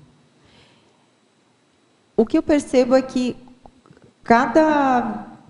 nem que seja 1% de mudança quando ela ocorre, você está se reinventando. Houve uma renovação, por mínima que seja, você está se reinventando. Sim. Porque você está se manifestando de um jeito diferente ou numa condição diferente que você não esperava ou não sabia que podia agir. Então, essa reinvenção, ela não é uma coisa assim... como é que eu posso dizer, que vai furar o céu, entende? Uhum. Como toda mudança, ela é gradativa, mas se mudou 1%, a pessoa já mudou, concorda? Uhum. Mas assim, mudar 1%, como que a pessoa, é difícil da pessoa perceber essa mudança, ela mesma. Eu faço para mim as anotações, como eu comentei, que daí isso fica mais claro para eu buscar depois, né? E às vezes também tem o feedback do outro. A pessoa te fala, olha, nisso aqui você melhorou, sabe? Você era assim, você agia assado, você nem sabia que agia daquele jeito. Mas aí a pessoa chega e te dá um feedback. O Consigne Cobaia também te dá alguns feedbacks. Não é só coisa negativa que se vê no Consigne Cobaia. Não, às vezes é traços muito positivos que a pessoa tem, né? Então, ali você também já tem um feedback. E as anotações no dia a dia, que daí você também vai se percebendo como é que você está. Dentro das anotações, você diz que você percebe a sua mudança de pensamento, do que você escreveu, do que você está escrevendo agora. É isso? Não só Ou da não escrita. que você descobriu e você escreveu? Não só da escrita, mas da tua própria manifestação no dia a dia, né? Se você manter uma rotina de anotações, Sim. você vai percebendo ao longo de um tempo as alterações, as mudanças que houveram, as repercussões daquilo, os feedbacks que as pessoas vão te dando. Aí você escreveu isso aqui, por exemplo, esse verbete ou qualquer um outro, um artigo que seja, enfim, uma palestra que você deu. Ali na hora você já sente o feedback, se você tiver lúcido. Qual que é o ponto máximo que você percebe essa mudança? Assim, por exemplo, um feedback de um irmão, de um pai, de uma mãe, dizendo que você está diferente, que você mudou. Você quer dizer comigo? Assim, a gente dá uma certa espanto, uma certa importância para certas pessoas, né? Tá, entendi. Olha, eu penso que... Porque, assim, depende muito de cada um. Às vezes a pessoa valoriza um feedback que é de um familiar, mas ela também, às vezes, pode valorizar o feedback de uma pessoa estranha que a conheceu há pouco tempo, né? Eu acho que o mais importante da pessoa em si que deu feedback é o que aquele feedback representa para você. É a chancela ou a confirmação de alguma coisa que você está buscando melhorar há um tempo, entende? Então, não é tanto a pessoa em si, o que aquilo quer dizer para você. Entendi. Entendeu? Aqui na sinergismologia, o último, sinergismo, orgulho e negação. Como que você vê essa questão do orgulho e negação dentro desse mesmo processo aqui de uma pessoa que vai te elogiar, né, mas que é comum acontecer esses elogios e você sempre fica com um pé atrás? Eu vou aproveitar porque tem uma pergunta pendente aqui de um teletertuliano que está na sinergismologia também, que é cicatriz e paracicatriz, o sinergismo cicatriz e paracicatriz, como é que poderia desenvolver? Vou responder primeiro a dele, então, o sinergismo, orgulho e negação. É que nós estávamos comentando agora, vou dar o exemplo da colega, porque ela expôs agora, que ela não aceita nem leu, por exemplo, o papel de traços fortes, né? Então, de certa forma, é uma negação. Nesse caso aqui, eu fiz associação com orgulho, mas poderia ser uma outra coisa. Poderia ser o medo, o receio, alguma coisa. Então, assim, enquanto há a negação, a pessoa ainda não enfrenta a situação. Enquanto não há nem a autoaceitação, ela não está aberta para aceitar um feedback positivo. O quanto isso tem a ver com orgulho? Sim. Aí cada um tem que avaliar, né? O quanto isso tem a ver com a rigidez, com a inflexibilidade, com a autorrepressão. Eu acho que quando a pessoa fica negando, o orgulho ainda está sendo dominado. Né? O que eu vejo a negação mais séria é que não há o abertismo. Entende? Porque, assim, você pode até, às vezes, não aceitar aquilo, mas se você nega e nem abre o olho para uma informação, não há o que mudar, porque você nem consegue abrir para aquilo, para ouvir aquilo, para ver aquilo. Sim. Né? Tudo bem, Antônio? Oi? Tudo bem? Tudo bem? Sim. E aí, do sinergismo cicatriz para cicatriz, é que nós trazemos ao longo das nossas vidas toda uma bagagem, né, de experiências. Não é só cicatrizes ou situações vivenciadas e que marcaram a nossa vida, positiva ou não, nessa vida intrafísica. Houveram situações que a gente já trouxe bagagem de vidas anteriores, por isso esse sinergismo. E na hora das mudanças, elas podem não estar muito claras, mas as paracicatrizes, elas aparecem de alguma forma, né? Ou de bloqueios, travões mentais, receios, medos, ou até de muitos trafores que nós temos, eles estão ali presentes. E, às vezes, numa mudança de melhoria, de situação de reciclagem, elas aparecem mesmo que a gente não esteja muito lúcido para isso. Uma pergunta de Dourados para você, é uma colega que morou aqui durante um tempo, foi para lá e está retornando agora pela teletertúlia. É muito bom. Professora Adriane, poderia falar dos filmes da filmografia, página 65? Posso.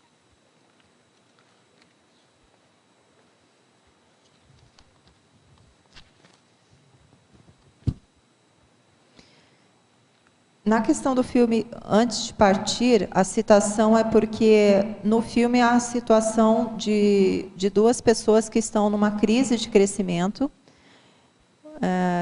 dois personagens, um deles vivenciado pelo Jack Nicholson, o outro Morgan Freeman, e o filme retrata duas situações em que as pessoas estão em xeque, né, na vida delas, uma crise de crescimento por um problema de somático, e elas estão numa condição de buscar melhorias, né? Então, cada um, ao seu modo, busca melhorar aquilo que não conseguiu fazer de melhor na vida, seja no campo afetivo, na vida material. Ali no filme, eles exageram um pouco, porque eles colocam situações assim, até que a pessoa se põe em risco, porque ela queria o desafio e tudo mais. Mas, assim, tirando essa parte do filme, é interessante notar como elas se questionam, né? Passam a se questionar. E mesmo sem querer, no filme, o Jack Nicholson, ali no personagem dele, relutando a mudar, no final ele consegue perceber que ele tinha mudanças a fazer e que essas mudanças iam melhorar a vida dele. E essa listagem que eles fizeram de coisas que eles queriam realizar eram coisas que eles melhoraram posteriormente em relacionamentos, em situações que precisavam ser resolvidas. E o filme As Férias da Minha Vida é outro filme interessante, em que a pessoa também passa por um problema somático, que depois ela vê que não é bem isso, mas a partir daquela crise, ela começa a rever a vida dela. O que ela queria para a vida dela? O que ela poderia melhorar? O que ela não queria ser mais daquele jeito? E como é que ela ia alcançar esses objetivos? E ali no filme até ela faz como se fosse um diário, né? Relata o que ela gostaria de fazer e começa a trabalhar em prol disso e consegue realizar isso aí. Então, é nesse sentido que nós colocamos os dois filmes, que nas duas condições as pessoas elencam situações que podem ser melhoradas. Ana, você agora chegou a sua vez, Ana. Mas está desligado, tem que ligar. Página 64. Não. Tá, agora tá. sim. Fala de novo. Página 64, o item 15. É 3, na realidade. Sim. É felicidade, depois o 23, otimismo, e o 29, retribuição. Vamos começar lá pelo felicidade. Por que você achou importante colocar a felicidade no teu verbete? Porque eu vejo que estar bem consigo mesmo é um primeiro passo para começar a harmonizar, né, os seus pensamentos, as suas energias. E de que adianta, às vezes, a pessoa está fazendo 20 tarefas, mas ela não está feliz com nenhuma delas. Então, assim, o que está adiantando todo esse esforço, entende?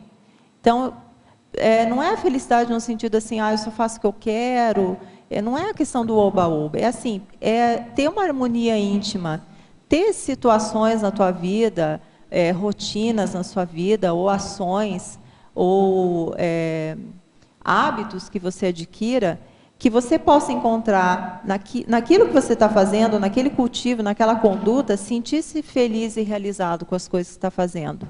Então, acho que o primeiro passo é esse, né? Antes de furar o céu, realizar ações que também te deixem feliz. Eu acho que isso é importante, a pessoa avaliar. Eu fiz essa pergunta o seguinte, porque me fez refletir. Porque eu tenho avaliado essa condição na minha vida ultimamente. Então, por exemplo, eu tenho momentos no meu grupo Karma, por exemplo, as minhas netas, elas me dão uma grande felicidade, né? Para mim, tem que admitir que, né, são as duas, vamos dizer assim, duas preciosidades da minha vida. E também, por outro lado, eu vejo da conscienciologia, eu também tenho momentos que eu vou fazer um trabalho e eu me sinto extremamente feliz com aquele trabalho que eu estou fazendo. E daí eu comecei a me questionar, sabe, comparar a felicidade, a gente fala assim, né, fazer uma comparação, mas lá eu sou feliz também, né, uma coisa aparentemente simples. Felicidade, né? É uma coisa íntima, né? Não é, e depois eu falei assim, não, mas aqui também, não deixa de ser também, então vamos dizer assim, uma felicidade que eu falo do grupo Karmologia, uma felicidade do Mental Soma. Né? Por isso que eu fiz essa pergunta para você.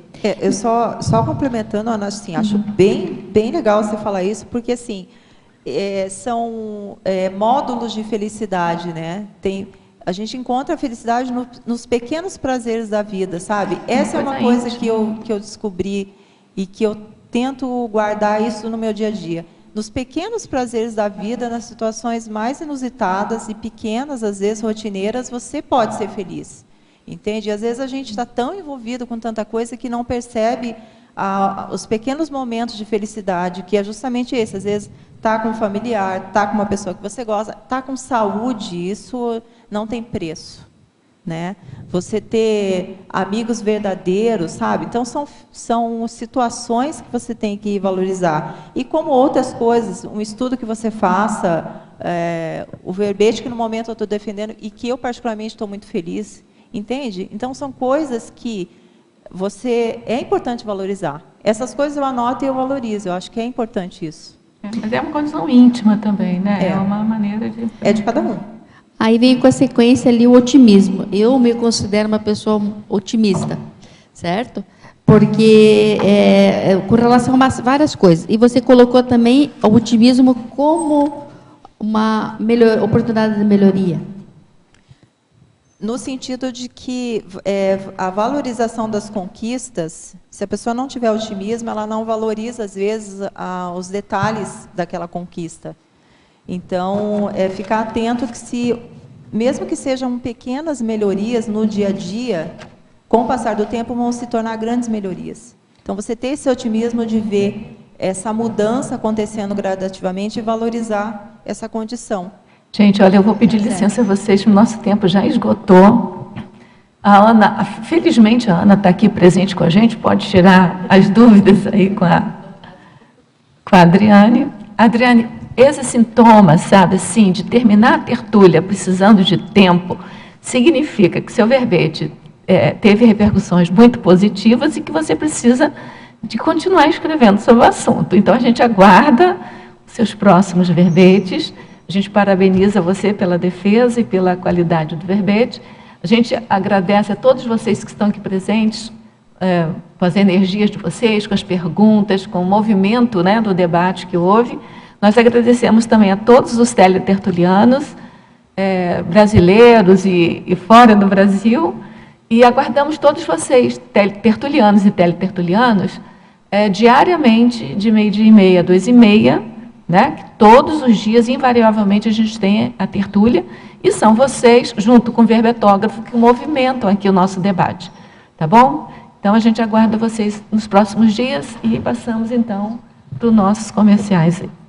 Obrigado. As pontuações da tertúlia de hoje são 16 assinaturas no livro de presença, 19 perguntas presenciais e 24 perguntas online. Hoje nós temos um recado de minha própria autoria. O CAEC convida por o acoplamentário agora do dia 17 e 19 de abril, cuja temática é temperamentologia, e os epicons são Flávio Bonanato, Mabel Teles e Eliane Stedley. Para maiores informações, procurar a recepção do CAEC. E para amanhã, nós teremos o verbete Autoconsciencioterapia Tenepsográfica, especialidade Autoconsciencioterapia, e a verbetógrafa Mariane Jacob. Muito obrigado e boa tarde a todos.